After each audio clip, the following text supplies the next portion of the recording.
Alright, magandang umaga po sa inyong lahat. RickzCalTV uli. So, andito po tayo ngayon mag-update ng North-to-South Railway Commuter Project ng PNR. So, ngayon nandito tayo sa Valenzuela. Ayan, titingnan po natin yan yung yan, naglagay na po sila ng steel bar, yung fondasyon. Lagyan na po ng bakal. At doon naman po sa kabila at puspusan po yung pagbuhos ng semento.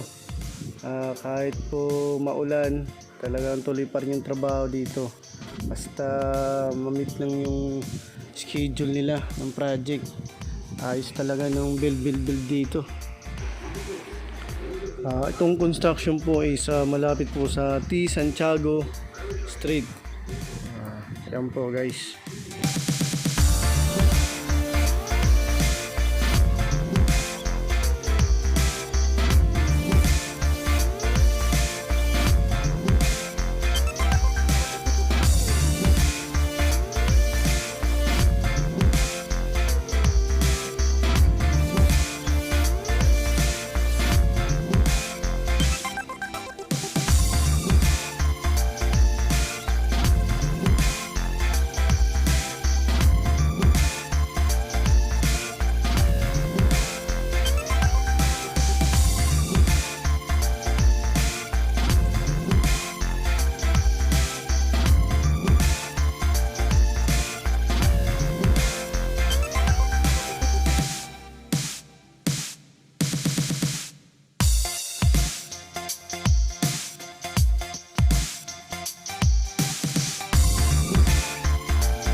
So ayan po mga ka-Ricks yung update natin dito sa may Valenzuela, T. Santiago to banda.